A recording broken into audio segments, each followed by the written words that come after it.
சிம்புவுக்கு ஜோடி சமந்தா. வெற்றிமாறனின் அரசன் படம் பற்றி வெளியான தகவல். வெற்றிமாறன் இயக்கத்துல சிம்பு நடித்து வரும் அரசன் படப்பிடிப்பு விறுவிறுப்பா நடந்து வரும் நிலைமையில இந்த படத்துல சிம்புக்கு ஜோடியா நடிகை சமந்தா நடிக்க உள்ளதாக தகவல் வெளியாகியிருக்கு. பல வெற்றி படங்களை கொடுத்துள்ள நடிகர் சிம்பு முதலா வெற்றிமாறனோட கூட்டணி வைத்திருக்கும் படம்தான் அரசன். வெற்றிமாறன் இயக்கத்தில் உருவாகும் இந்த படம் வடசென்னை யூனிவர்சின் கதைகளுள் ஒன்று என்று அறிவிக்கப்பட்டுள்ளது. இந்த படத்தை கலைப்புலி தானு தயாரிக்கிறாரு. அரசன் படத்தோட முதற்கட்ட படப்பிடிப்பு நவம்பர் மாதம் தொடங்கப்பட்டது.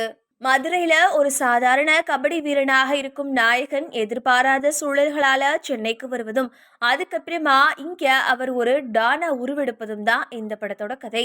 பெரிய எதிர்பார்ப்பை ஏற்படுத்தி இருக்கும் இந்த படத்துக்காக சிம்பு இளமையான தோற்றத்திலும் நடுத்தர வயதானவரின் தோற்றத்திலும் நடிக்கிறாரு. இளமை தோற்றத்துக்கு கிளீன் சேவ் பண்ணியும் நடுத்தர வயது தோற்றத்திற்கு தாடி மீசையுடனும் சிம்புவோட நியூ லுக் போட்டோஸ் இணையத்துல வெளியாச்சு. இந்த படத்தோட விஜய் சேதுபதி ஒரு முக்கியமான கதாபாத்திரத்துல கமிட் ஆகியிருக்காரு. இது குறித்து விழா ஒன்றில் பேசிய விஜய் சேதுபதி, அரசன் படத்தில் எனது கதாபாத்திரத்தை பற்றி எனக்கே தெரியாது.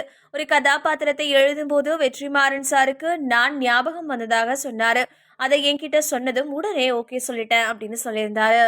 இந்த நிலைமையில இந்த படத்துல சிம்புக்கு ஜோடியா நடிகை சமந்தா நடிக்க உள்ளதா தகவல் வெளியாகி இருக்கு.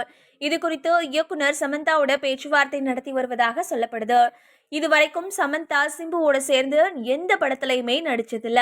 இதனால இந்த ஜோடி இணைந்தா நன்றாக இருக்கும் அப்படின்னு ரசிகர்கள் கருத்துக்களை பகிர்ந்துட்டு வராங்க. அரசன் படத்தோட 2ஆம் கட்ட படப்பிடிப்பு சென்னையில நடைபெற இருப்பதாக சொல்லப்படுது. எந்த அளவுக்கு விரைவா இந்த படத்தோட ஷூட்டிங்கை முடிக்க முடியுமோ அந்த அளவுக்கு விரைவாக படப்பிடிப்பை முடித்து கோடை விடுமுறைக்கு படத்தை வெளியிட படக்குழு திட்டமிட்டுள்ளதாக கூறப்படுது.